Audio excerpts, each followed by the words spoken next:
ஸ்ரத்தாவின் அழைப்பை ஏற்று வந்திருக்கும் ரசிகர்களுக்கும், பிரம்மகான சபா அங்கத்தினர்களுக்கும், பத்திரிகை ஊடகத்துறைகளிலிருந்து வந்திருப்பவர்களுக்கும் எங்கள் மாலை வணக்கம். ஸ்ரத்தாவை பற்றி சிறிய குறிப்பு. எங்களின் நோக்கம் தரமான தமிழ் நாடகங்களை தயாரித்து அளிப்பது, சிறந்த நாடக எழுத்தாளர்களையும் இயக்குநர்களையும் நடிகர்களையும் ஆதரித்து ஊக்குவிப்பது, தமிழ் நாடகங்கள் என்றாலே வெறும் பொழுதுபோக்குவதற்கு மட்டுமே என்ற அபிப்பிராயத்தை மாற்றுவது, scenes, sets, lights, visual effects போன்ற யுக்திகளை உபயோகித்து நாடகத்திற்கு சிறப்பு சேர்ப்பது போன்றவை. ஸ்ரத்தாவின் தலையாய நோக்கம் பொழுதுபோக்கு அம்சத்துடன் கலை நுணுக்கங்களுடனும் டெக்னிக்கல் சிறப்புடனும் நாடகங்களை தயாரித்து அளிப்பதன் மூலம் எல்லா வயது தர மக்களையும், குறிப்பாக இளைஞர்களை தமிழ் நாடகங்களை பார்க்க ஈர்ப்பது. ஸ்ரத்தா மற்றும் ஒரு நாடக குழு அல்ல. ஒவ்வொரு நாடகத்திற்கும் தேவையான நடிகர்களை பல்வேறு நாடக குழுக்களில் இருந்தும் அழைத்து வருகிறோம். பல சிறந்த தமிழ் நாடகங்கள் ஓரிரு முறை தவிர மேலும் நடத்தப்பட முடியாமல் போகின்றன. வெளி மாநில மற்றும் ஆங்கில நாடகங்களுக்கு நிகராக காட்சியமைப்பு, மின் அமைப்பு போன்றவைகளை உபயோகிப்பதற்கு நாடக குழுக்களுக்கு, முக்கியமாக தொழில்முறை அல்லாத நாடக குழுக்களுக்கு முடியாமல் போகிறது. இதற்கு தேவையான நிதி வசதி இக்குழுக்களுக்கு இல்லை. சிவாஜி சதுர்வேதி, காத்தாடி ராமமூர்த்தி, டி.டி. சுந்தரராஜன் மற்றும் பிரேமா சதாசிவம் ஆகிய நாடக ஆர்வலர்கள் தொடங்கிய இந்த அமைப்புக்கு திரு நல்லி குப்புசாமி செட்டி தொடங்கி பலர் தங்கள் ஆதரவை அளித்துள்ளார்கள். Naradagana Sabha Thiru R. Krishnaswamy, Karthik fine arts Thiru Rajagopal, Sri Parthasarathy Swamy Sabha Thiru Krishnamurthy மற்றும் பிரம்மகான சபா திரு ரவி ஆகியோர் தங்கள் முழு ஆதரவை ஸ்ரத்தாவிற்கு தொடர்ந்து அளித்துக் கொண்டிருக்கிறார்கள். மற்றும் பல நாடக ரசிகர்கள் தன்னார்வத்துடன் நன்கொடை மூலம் உதவியுள்ளார்கள். இவர்கள் அனைவருக்கும் எங்கள் வந்தனம். இதை போல நீங்கள் யாராவது ஸ்ரத்தாவின் முயற்சிக்கு ஆதரவு அளிக்க வேண்டும் என்று நினைத்தால் தயவு செய்து திரு காத்தாடி ராமமூர்த்தியை தொடர்பு கொள்ளவும்.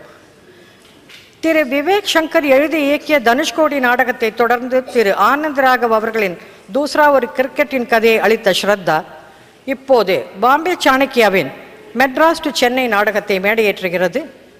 திரு சாணக்கியாவிற்கு எங்கள் நன்றி. இந்த சந்தர்ப்பத்தை எங்களுக்கு அளித்த பிரம்மகான சபா திரு ரவி அவர்களுக்கு எங்கள் நன்றி. உணவு உபசரிப்பிற்காக மிஸ்ஸஸ் ரமா கோபாலன், மிஸ்ஸஸ் பிரேமா நரசிம்மன் மற்றும் மிஸ்ஸஸ் கீதா ஜெயராமன் ஆகியோருக்கு ஸ்ரத்தாவின் நன்றி. இந்த நாடக தயாரிப்பை பால்கே விருது பெற்ற நாடக உலக ஜாம்பவான் திரு கே. பாலச்சந்தர் அவர்களுக்கு சமர்ப்பிக்கிறோம். ஸ்ரத்தாவின் 2 வேண்டுகோள்கள். நாடகம் நடக்கும் சமயம் உங்கள் செல்போன்களை சைலன்ஸ் மோட் அல்லது வைப்ரேஷன் மோடில் வைத்திருக்கவும். நாடகம் முடிவடைந்ததும் அதில் பங்கு பெற்றோர் உங்களை சந்திக்க அரங்கத்திற்கு வருவார்கள். தயவு செய்து இடைவேளை மற்றும் நாடகம் முடிவுற்றதும் மேடைக்கு வருவதை தவிர்க்கவும். ஸ்ரத்தா தயாரித்து வழங்கும் மெட்ராஸ் டு சென்னை.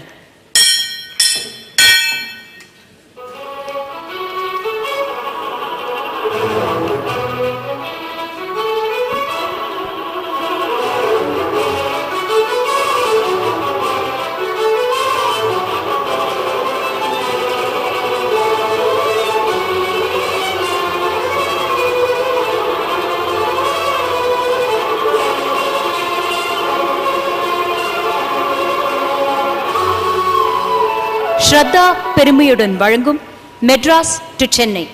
கதை, வசனம், இயக்கம் Bombay Chanakya. Shraddha proudly presents Madras to Chennai. Story, dialogue and direction Bombay Chanakya. இவங்க தான் திருமதி கல்யாணி, இந்த குடும்ப தலைவி. இவர் மிஸ்டர் ஸ்ரீனிவாசன், இந்த குடும்ப தலைவியின் துணைவர்.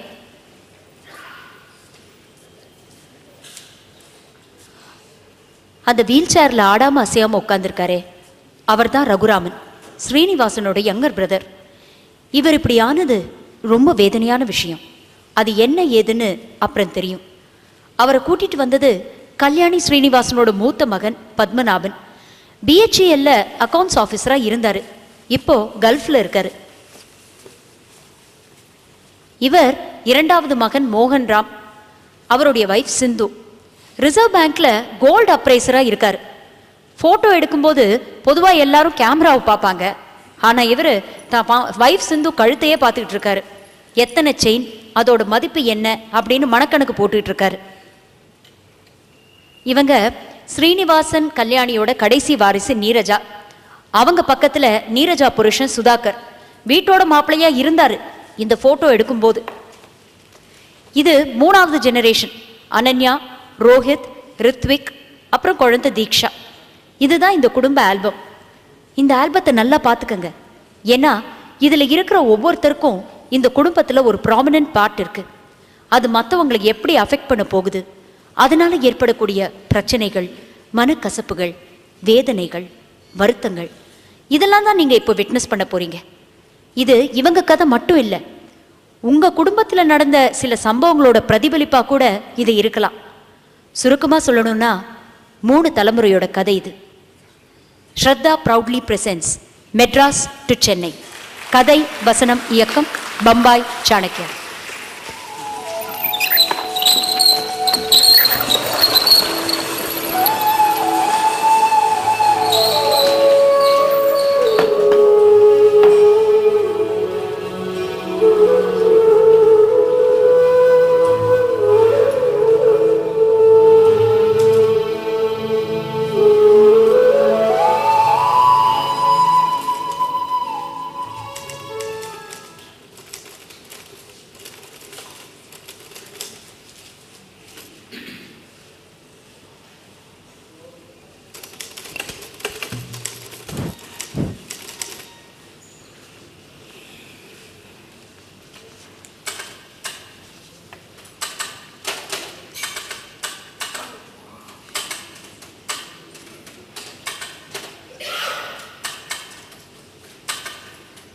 அங்கே உட்காந்து டைப் அடிக்கிறதும் நான் தான். கிட்டத்தட்ட 45 வருஷத்துக்கு முன்னாடி. அப்போ குடுமி வச்சுட்டு இருந்தேன். பை தி வே, நான் ஒரு எழுத்தாளர். மெட்ராஸ்காரங்கிற புனப்பேரில் எழுதிட்டு இருந்தேன் அப்போ. இப்போ சென்னை வாசிங்கிற பேரில் எழுதுகிறேன். கல்கி தேவன் மாதிரி அவ்வளவு பிரபலம் இல்லைனாலும் ஓரளவு பரிச்சயமானவன். சிறுகதை, தொடர்கதை, நாவல்னு நிறையா எழுதியிருக்கேன். இப்போ இந்த ஊரோட கதையை எழுதிட்டு இருக்கேன். அது ஒரு பக்கம் இருக்கட்டும். ஒவ்வொரு வருஷமும் இன்னைக்கு, அதாவது இந்த நாள், இந்த ஸ்பீச்சை நான் கேட்கறது வழக்கம். The light has gone out, I said, and yet I was wrong. இது யாரோட குரல்? எவ்வளவு பேர் கேட்டிருக்கேள், எவ்வளவு பேர் கேள்விப்பட்டிருக்கேள் எனக்கு தெரியாது. ஆனால் it was delivered on the 30th of January 1948. 30th January 1948 என்ன நாள்? எத்தனை பேருக்கு ஞாபகம் இருக்கு? அதுவும் எனக்கு தெரியாது. மகாத்மா காந்தி மறைஞ்ச நாள். மகாத்மா காந்தி யாருன்னு சொல்லணுங்கிற அவசியம் இல்லைன்னு நினைக்கிறேன். யாரு கண்டா இன்னும் 50-60 வருஷத்துக்கு பிறகு அதுக்கும் அவசியம் ஏற்பட்டாலும் ஏற்படும். நீங்கள் கேட்டது ஜவஹர்லால் நேருவோட ஸ்பீச். மகாத்மா மறைஞ்சதை இந்த நாட்டுக்கு தெரிவித்த ஸ்பீச். அதில் அவர் சொல்றார், For the light that shone in this country was no ordinary light. The light that has illumined this country for these many years will illumine this country for many more years. And yet 1,000 years later, that light will be still seen in this country. And the world will see it, and it will give solace to innumerable hearts. பாவம் நேரு.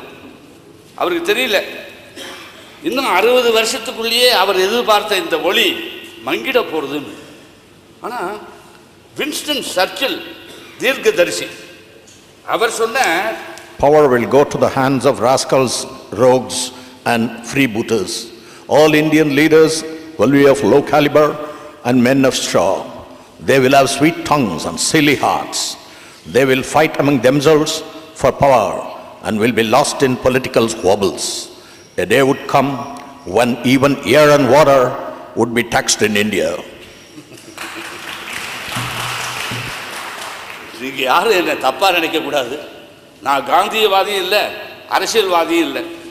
பாலிடிக்ஸை பற்றியும் பேச போகிறதில்ல, government பாலிசிஸை பற்றியும் பேச போகிறதில்லை. ஆனால் பாலிடிக்ஸுங்கிறது அரசியல்வாதிக்கு மாத்திரம் இல்லை, அடுப்பங்கரைக்கும் பொருந்தும். வீட்லேயும் ஆஃபீஸ்லேயும் நாம் பண்ணாத பாலிடிக்ஸா? ஜனவரி மாதம் 30ஆம் தேதி ஒரு நாள் இந்த ஸ்பீச்சை கேட்பேன்னு சொன்னேனே, அதுக்கு ஒரு சிக்னிஃபிகன்ஸ் இருக்குது. இந்த வீட்டுக்கும் ஜனவரி 30க்கும் நிறையாவே சம்பந்தம் இருக்குது. அது அப்புறமா சொல்கிறேன். இந்த வீட்டோட கதையை கேட்டாலே இந்த ஊரோட கதையை கேட்டா மாதிரி. ஏன்னா group of individuals make the families, families make the society, and society makes the nation. இது எப்படி தமிழில் சொல்கிறதுன்னு எனக்கு தெரியல. சில விஷயங்களை இங்கிலீஷில் சொன்னால் தான் சரியாக இருக்கும். அதுவும் என்னுடைய அபிப்பிராயம். நான் கல்யாணியோட புருஷன். என்னடா என் பேரை சொல்லாமல் என் பொண்டாட்டி பேரை சொல்கிறேன்னு பார்க்குறீங்களா? இந்த வீட்டை பொறுத்த வரைக்கும் எல்லாமே அவள் தான். இதே ஜனவரி 30 2 வருஷத்துக்கு முன்னாடி என் புள்ள, மாட்டு பொண்ணு, மாப்பிள்ளை, பேரன், பேத்தி எல்லாரும் சஷ்டியப்த பூர்த்திக்காக வந்திருந்தான். அன்னைக்கு கார்த்தால வீடு கல்யாண கலை கட்டியிருந்தது. ஆனால் பொழுது சாயறதுக்குள்ள என்னெல்லாமோ நடந்து போச்சு.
முதல்ல இந்த வீடு எப்படி இருந்ததோ அதே மாதிரி மாத்தணும். உள்ள கொண்டு போய் சார தீக்ஷா தீக்ஷா என்ன தீக்ஷா இது? நாங்க எல்லாம் இங்க வேலை பார்த்துட்டு இருக்கோம். நீ குறுக்க எனக்கு சைக்கிள் ஓட்டிட்டு இருந்தா அப்படி நிரஜா உள்ள இஷ்டம் போக கூடாது. அவளை நீ ரொம்ப கண்ட்ரோல் பண்ணாத தீக்ஷா. இது பொண்ணு தீக்ஷாவை பார்த்துச்சே சின்ன வயசுல அப்படியே உன்னை பார்க்குற மாதிரியே இருக்கு. உன்னோட ஜெராக்ஸ் அப்படிதான் வாழ்த்தான ஐஷாட்டியா வாய் எல்லாம் அவகிட்டே இருக்கு. இப்ப ஏன் பயோடேட்டா ரொம்ப முக்கியமா? போய் வேலையை பாரு. நீ முதல்ல உன் பொண்ணை பாரு சீக்கிரம். தீக்ஷா வேலை இருக்கும். தீக்ஷா பத்து பத்து உள்ள என்ன பண்ணிட்டு இருக்க? பத்து வந்து நீ ஹெல்ப் பண்ண எங்களுக்கு. என்னது? ஐ மீன் உதவி. ஐ மீன் அதுவும் இங்கிலீஷ் தானே? அடி போடி. ஐ மீனுக்குலாம் நல்லா தமிழ்ல சொல்லிட்டு இருக்கேன்.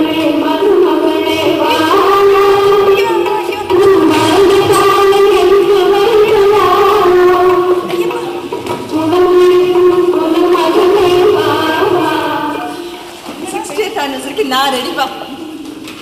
என்ன அப்படி பாக்குறேன்? இல்ல உன்னுடைய டோட்டல் வர்த் என்னன்னு பார்த்தேன். பட்டு புடவை ஒரு 15,000 ரூபாய், காதல போட்டு இருக்க வைரத்தோடு ஒரு 60,000 ரூபாய், கழுத்துல தாலியை தவிர 3 செயின் அது ஒரு 1.5 2 சரி 2னே வச்சுக்கோ. அப்புறம் கையில எத்தனை வளையல்? 6 6 12 வளகாப்பு கடிக்கின்ற மாதிரியே இருக்கு. ஒரு வளையல் 12,000 வச்சுட்டா கூட அது ஒரு 1.5. ஏமா ஒட்டே எனக்கு விட்டுட்ட? அதை எடுத்து போட்டுக்க வேண்டியதானே? எப்படி பார்த்தாலும் ஒரு 4 லட்சம் ரூபாய் தேரும். மொபைல் ஏடிஎம் மாதிரி இருக்கு. போது கிண்டல் பண்ணது. நான் தினமா போட்டுட்டு இருக்கேன். விசேஷ நாள்ல கூட போட்டுக்கலனே. எதுக்கா இதெல்லாம் வாங்கணும்? அதுக்காக இப்படியா? சஷ்டியப்த பூர்த்தி உனக்கு இல்ல, அதனால சாதாரணமா வந்து நிக்க முடியுமா? உங்ககிட்ட பேச்சு கொடுத்தா ஏதாவது சொல்லிட்டே இருக்கோம். நான் அந்த ரூம்ல இருக்கேன், ரெடியான அப்புறம் கூப்பிடுங்க. 60th anniversary நான் ரெடி. ஏய் அனன்யா எழுந்துரு. அதெல்லாம் உனக்கு போட்டு வச்சிருக்கேன். இப்படி உட்கார்ந்துட்டா அப்படி சோஃபா எடுத்து உள்ள போட்டு மட மடல் மேல சார் என்ன இது சீக்கிரம் போனங்கடா. டேய் பாத்து மோகன் உன் கை குடுறா. ஏண்டா தனியா தூக்கிடுறா நீ? ஏண்டா நீ எதுவா பண்ணாத? அடடடடடா. இரு.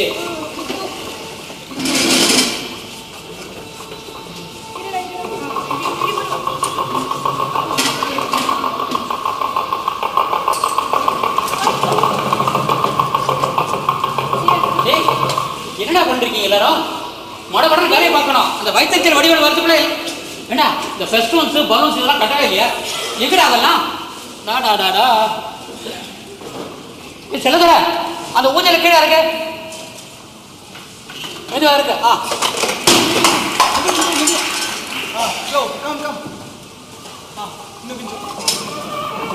அனன்யா அங்க யார்கிட்ட போன்ல பேசிட்டு இருக்க? Hello hello Rohit. மறைச்சி அந்த ஃபெஸ்டிவல்ஸ் பலூன்ஸ் எல்லாம் கொண்டு வந்து சரியா? அடிப்பாவி பக்கத்து ரூம்ல இருக்கவங்க செல்போன்ல பேசுறியா? எல்லாம் நேரண்டா பத்தோ. நேரம் இல்ல மோகன், விஞ்ஞான வளர்ச்சி.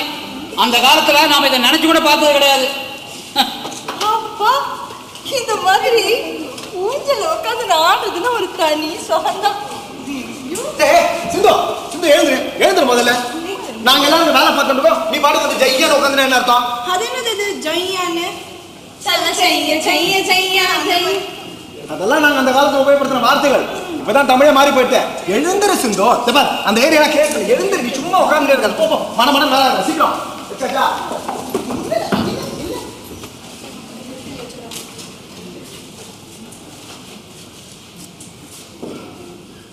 எனக்கு நல்லா ஞாபகம் இருக்கு. எங்க அப்பா வாங்கின முதல் ரெக்கார்டு இதுதான். எங்க தாத்தாவுக்கு அவர் வாழ்ந்த அக்ராரத்தை விட்டு வரதுக்கே மனசு வரலையா. அப்பா தான் இங்க வந்தாராம். அதோட எங்க தாத்தாவுக்கு முன்னாடி எங்க அப்பா நின்று பேசவே மாட்டார், அவ்வளவு மரியாதை. அதான் இன்டைரக்டா இங்க வந்ததுல தப்பு இல்லைன்னு இந்த பாட்டை போட்டு போட்டு கேட்பாராம். அடையாத விருந்தாளி வடிவேலு வந்திருக்கு.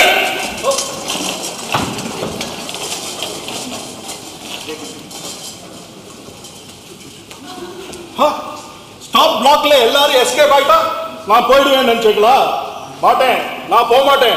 எல்லாரும் திரும்ப வர வரைக்கும் நான் போக மாட்டேன். வாங்க வாங்க வாங்க. ஏய் தீக்ஷா டேய் வா வா வா வா வா மெதுவா.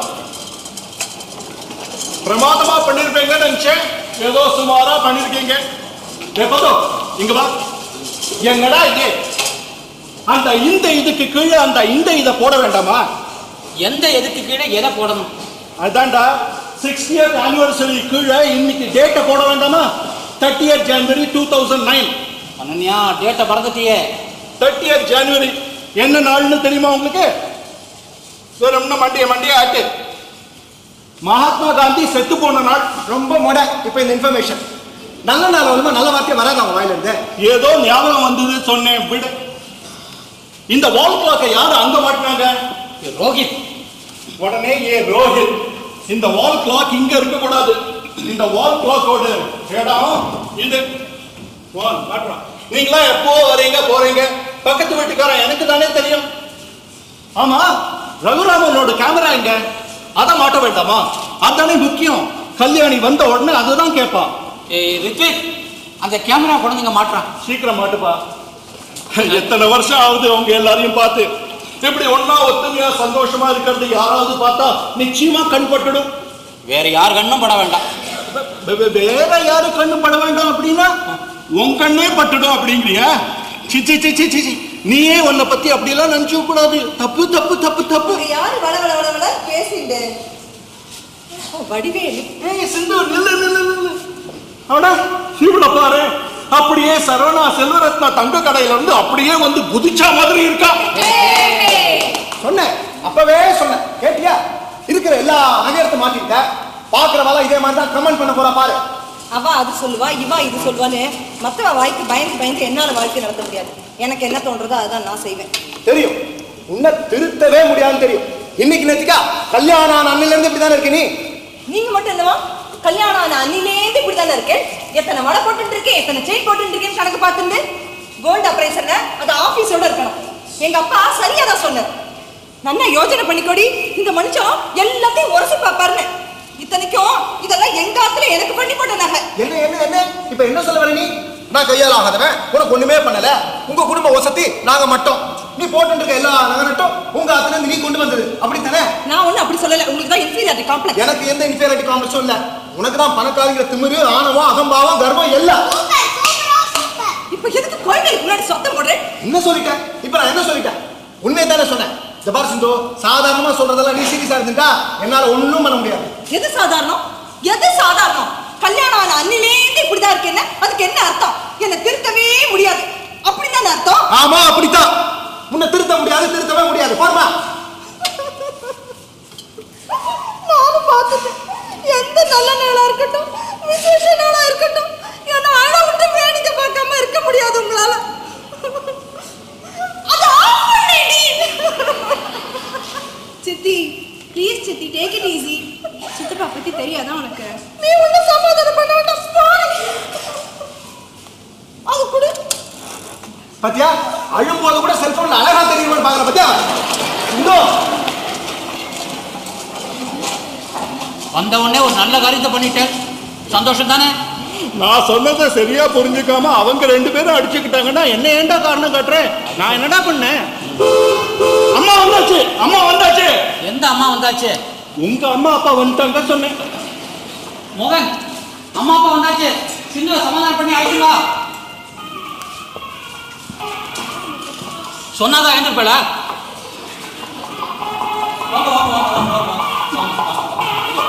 கல்யாணி, வெளியில வெயில் ரொம்ப ஜாஸ்தி இருக்குல்ல? மிதோ மிதோ மிதோ பாத்து. என்னது வீட்டை அப்படியே அடியோட மாத்திருக்கேன். ஊஞ்சல வேற இறக்கி ஈசி சேர் வேற கொண்டு போட்டிருக்கீங்களா? தீக்ஷா குட்டி, தாத்தா ஈசி சேர்ல உட்காந்துட்டு இருக்கியா? அமக்களை படுத்திட்டு போங்க. எனக்கு அப்படியே அந்த கால ஞாபகம் வருது. அதெல்லாம் வரணுங்கிறதுக்காக தானே இதை பண்ணியிருக்கோம். ஆமா, இவன் என்ன பண்றாங்க? வந்ததும் வராததும் யாரையாவது வம்பு கிழித்து ஏதாவது கலகம் முட்டிருப்பானே. தெரிஞ்ச விஷயம் தானே. வந்த உடனே சிந்துக்கும் மோகனுக்கும் சிண்டு பிடிச்சி விட்டார். சிந்து அழுதுட்டே மேலே போயிட்டான். மோகன் மோகன் சிந்து, அப்பா அம்மா வந்தாச்சு, சீக்கிரம் கீழே இறங்கலாம். முதல்ல நல்லா அழவிட வேண்டியது, அப்புறம் சமாதானப்படுத்த வேண்டியது. அடடா சிந்து, அத வரேமா. என்ன வடிவேலு, வந்ததும் வராததும் நல்ல நாள் எனக்கு அவளை அழ வைக்கணுமா? நான் ஒண்ணு அழல, அவரை ஒண்ணும் சொல்ல வேண்டாம். கல்யாணி, ஒரு நிமிஷம் இப்படியே வந்து சீனிவாசன் பக்கத்துல நில்லு. எதுக்கு? சில விஷயங்கள்லாம் சொன்னா செய்யணும், கேள்வி எல்லாம் கேட்க கூடாது.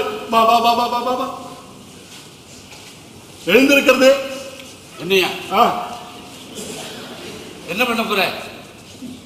அடா அடா அடா அடா அடா, உங்க 2 பேரையும் இப்படி சேர்ந்து பார்க்கும்போது அப்படியே அந்த சிவனையும் பார்வதியும் பார்க்கிற மாதிரியே இருக்கு. ரொம்ப சந்தோஷம். என்ன யாருக்காக வெயிட் பண்ணிக்கிட்டு இருக்கீங்க? ஃபங்க்ஷன் ஆரம்பிக்கலாம். முதல்ல எல்லாரும் இவா காலில் விழுந்து ஆசீர்வாதம் வாங்கிக்க. பத்து, நீ தான் மூத்த பையன், முதல்ல நீ வா. அனன்யா, ரோஹித் நீங்களும் போங்கப்பா. மோகன் நீ அடுத்தா வா. சிந்து, நான் ஏதோ சாதாரணமா சொல்ல அது ஏதோ ரணமா ஆயிடுச்சு. அதெல்லாம் மனசுல வச்சுக்கிறது என்ன? சிந்து, போய் ஜோடியா நமஸ்காரம் பண்ணிக்குமா? ஏய் ரித்திக், ஒன்னு என்ன தனியா சொல்லணுமா? போ போ போ. எந்த காலத்துல பொட்டவன? கடைசியா நீரஜா வாமா, நீதான் உங்க அம்மாவோட செல்ல பொண்ணாச்சு. வா வா வா. சுதாகர் நீயும் வாப்பா. தீக்ஷா குட்டி, அந்த சைக்கிளை பக்கத்துல வச்சுட்டு தாத்தா பாட்டியை நமஸ்காரம் பண்ணிக்கதா. ஐயோ, குழந்தைய ஏன்டா சிரமப்படுத்துற? Good good, very good. எல்லாரும் நல்லா சௌக்கியமா சேமமா இருக்கணும். இப்படி ஏதாவது ஒரு நல்ல நாள்னா தான் நம்ம எல்லாரும் ஒன்னா சேர்றோம். அது உள்ளூர்ல இருந்தாலும் சரி, வெளியூர்ல இருந்தாலும் சரி. அவ வாழ்க்கையை பார்த்துட்டு ஆளுக்கு ஒரு பக்கமா நீங்க எல்லாம் போயிட்டு, ஐயோ அதை நான் தப்புன்னு சொல்ல வரல, காலத்தோட கட்டாயம். ஆனா என்ன, இப்படி எல்லாரும் ஒன்னா இருந்தோம்னா வீடும் மனசும் நிறைஞ்சிருக்கு, கலகலப்பா ஜே ஜேன்னு இருக்கு. கல்யாணி, நான் இந்த ஆத்துக்கு வந்த புதுசுல இப்படிதான் இருந்தது. அம்மா, உங்க காலம் வேற, எங்க காலம் வேற. இப்பெல்லாம் அவசர கதியில் ஓடிட்டே இருக்கு எல்லாமே. என்ன சார்? எப்ப பாரு ஏதாவது வந்துட்டே இருக்கு. சே, அது என்னதான் இருக்கும் அந்த எஸ்எம்எஸ்ல? சரிப்பா, உங்க காலம் வேற எங்க காலம் வேற. நீங்கெல்லாம் அவசர கதியில போனா நாங்க ஜெட் ஸ்பீட். சரி சரி சரி கல்யாணி, முதல்ல வந்து இந்த ரிப்பனை கட் பண்ணு. நீ ஆசைப்பட்ட மாதிரியே இந்த வீட்டோட 60வது ஆண்டு பூர்த்தி. அதுதான், அதேதான். ஆனா அது என் வாயில நுழையாது. அதுக்கு ஏற்பாடு பண்ணியாச்சு. நீயும் கிட்டத்தட்ட 50 வருஷமா இந்த வீட்டோடயே இருந்துட்ட. எனக்கு நல்ல ஞாபகம் இருக்கு. இவன் முதலா இந்த வீட்டுல வந்து காலடி எடுத்து வச்சது, அப்புறம் இந்த வீட்டையே அவ கண்ட்ரோல்ல எடுத்துக்கிட்டது. இப்போ இந்த பிளாஷ்பேக் தேவையாடா? எத்தனை தடவை கேட்டுட்டோம் இத. சரிம்மா, சரி, 4 வார்த்தை சேர்ந்தாப்புல பேச விட மாட்டீங்களே. சரி கல்யாணி, வந்து ரிப்பனை கட் பண்ணுமா. எதுக்கு இதெல்லாம்? சரி சரி. ஆமா, மச்சவரங்க ஐஷு வந்துட்டு இருக்கமா.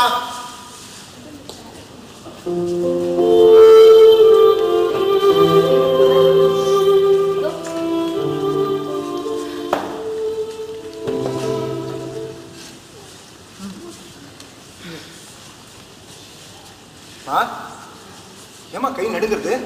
ஒன்றும் இல்லடா, சந்தோஷத்துல கொஞ்சம் படப்படங்கிறது. இந்த பாழா போன இழுப்பு கொண்டு எடுக்கிறது. தீக்ஷா குட்டி, இங்க வா. பாட்டியோட இந்த ரிப்பனை வெட்டுறியா? பிடிச்சுக்கோ. Everybody. 1, 2, 3. உங்க எல்லாரையும் இப்படி சேர்ந்து பார்க்கச்ச எனக்கு ரொம்ப சந்தோஷமா. லேசா தலை சுத்துற மாதிரி இருக்கு. வா, வந்து இப்படி ஊஞ்சல்ல உட்காரு. மெதுவா மெதுவா.